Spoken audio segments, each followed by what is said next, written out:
दरम्यान ईडीच्या नोटिशीवरून राज ठाकरेंनी संताप व्यक्त केला। कोहिनूर मिलच्या व्यवहारातून आम्ही आधीच बाहेर पडलो, आम्ही डोक्यावर तलवारी घेऊन फिरत नाही असं म्हणत त्यांनी तोफ टाकली।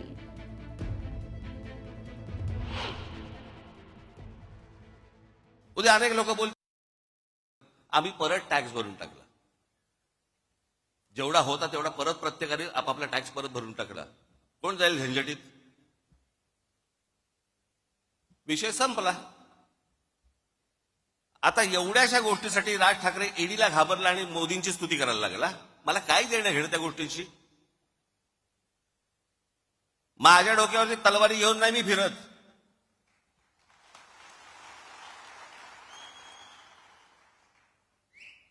हे बाकीच्यांसारखं नाहीये। 6 दिवस अगोदर मोदी म्हणतात 70,000 कोटीचा भ्रष्टाचार केलेला ना आम्ही 8 मध्ये टाकू। आम्हाला माहित होतं की ते मंत्रिमंडळात टाकणार आहेत। देवेंद्र फडणवीसांनी किती लोकांवरती आरोप केले आतापर्यंत? भ्रष्टाचाराचे किती लोकांच्या बरोबर आरोप केले? कित्येक लोकांवरती जे तुम्हाला आता त्यांच्याबरोबर मंत्रिमंडळात दिसतील। कित्येक लोक तर आता देवदर्शनाला जातात, पूजा करतात, देव पायात ठेवतात की फडणवीस किंवा किरीट सोमय्या कोणीतरी आमच्यावरती आरोप करा। चला, आरोप केल्यावर आतमध्ये जाता येतं।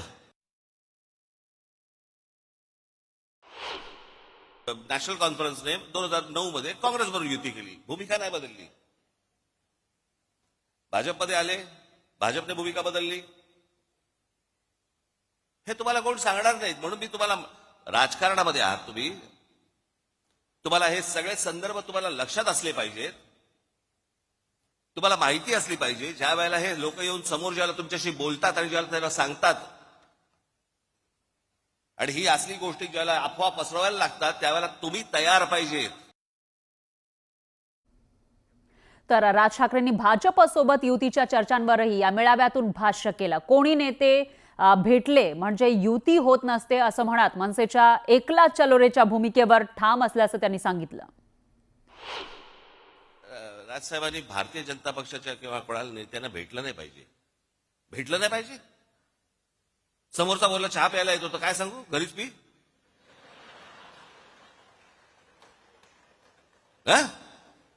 तुम्ही काय वेगळं सांगाल?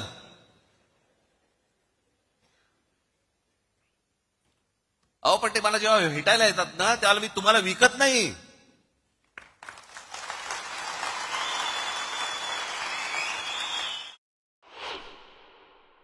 एकदा चंद्रकांत पाटील माझ्याकडे आले, त्याच वेळेला ते जेव्हा मला नाशिकला बोलले त्यावेळेला मुंबईत आलो की घरी भेटायला येतो।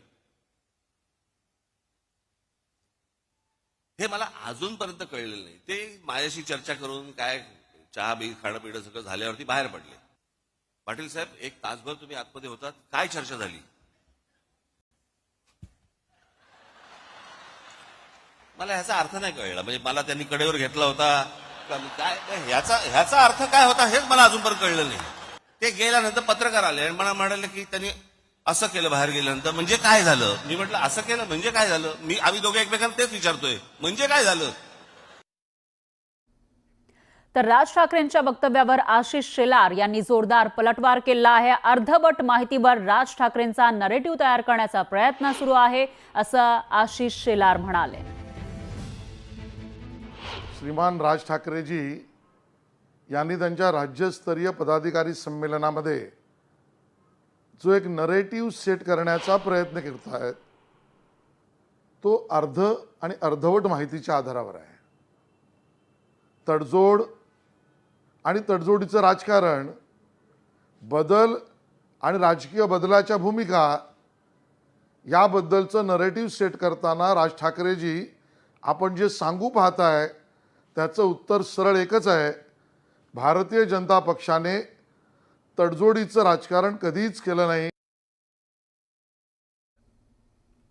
पाहूयात पुढची बातमी। राज्यातील विधानसभा निवडणुकीबाबत मनसे अध्यक्ष राज ठाकरेंनी आज जी भूमिका मांडली ती सातत्यानं काँग्रेस मांडतीये अशी प्रतिक्रिया काँग्रेसचे नाना पटोलेंनी दिली आहे। राज ठाकरे साहेबांच्या बद्दलचं आम्ही कधीच प्रतिक्रिया देत नाही, त्याच्यामुळे त्यांच्यावर प्रतिक्रिया देण्याचं काही कुठलं कारण नाही। पण त्यांनी आज त्यांनी आज जी काही भूमिका मांडली ही निवडणूक आयोगाच्या आणि ईव्हीएम मशीनच्या बद्दलची, ही भूमिका सातत्यानं काँग्रेस मांडत आलेली आहे. स्वातंत्र्याच्या लढाईमध्ये काँग्रेसचं योगदान आहे आणि स्वातंत्र्यानंतर भारत देश उभा करण्यामध्ये काँग्रेसचंच मोठं योगदान आहे, हे कोणालाच नाकारता येणार नाही. पण आयत्या पीठावर रेषा ओढणारी लोक सत्तेत आलीत आणि त्यांनी या देशाचं आणि राज्याचं सत्यानाश केलेलं आपण पाहिलेलं आहे.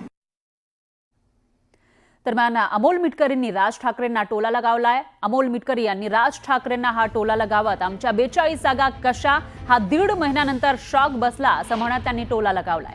अजितदादांसारखं राज ठाकरेंनी पहाटे 4ला उठून कामाला लागावं असंही मिटकरी म्हणाले.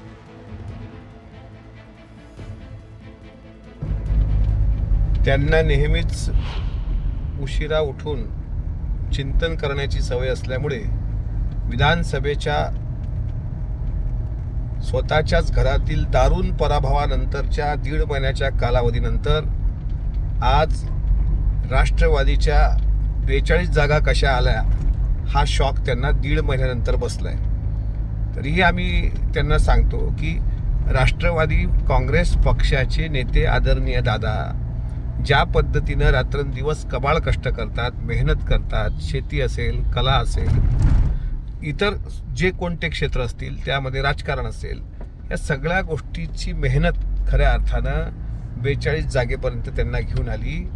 मात्र आपल्या सुपुत्रांचा दारुण पराभव का झाला आणि आपल्या जागा का निवडून आल्या नाहीत यावर त्यांनी भाष्य करावं आणि त्याकरता अजितदादांसारखं पहाटे 5 वाजतापासून मला असं वाटतं त्यांनी कामाला लागलं पाहिजे.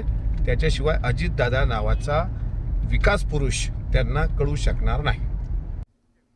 तर राज ठाकरेंनी विधानसभा निवडणुकीच्या निकालावर केलेल्या वक्तव्याचं स्वागत करतो असं शरदचंद्र पवार पक्षाचे राष्ट्रवादीचे आमदार उत्तम जानकर यांनी म्हटलेलं आहे.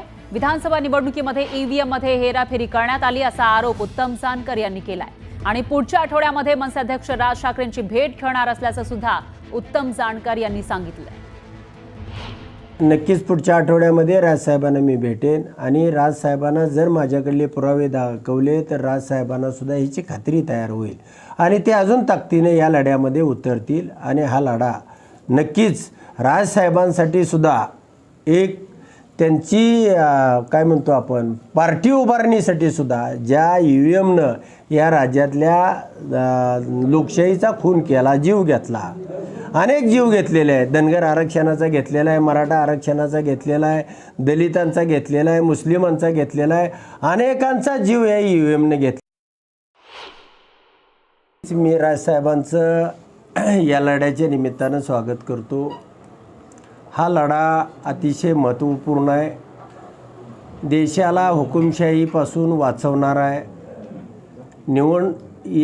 निवडणुकीच्या या प्रक्रियेमध्ये ईव्हीएम हा जो फॅक्टर आहे हा हेराफेरी करणार आहे आणि या विधानसभा निवडणुकीच्या निमित्तानं त्यांनी या राज्यामध्ये प्रचंड प्रमाणामध्ये म्हणजे लोकांना समजेल किंवा लोकांच्या कल्पनेपलीकडं हा निकाल अनपेक्षित आहे. माझ्या स्वतःच्याच बाबतीमध्ये हे घडलं.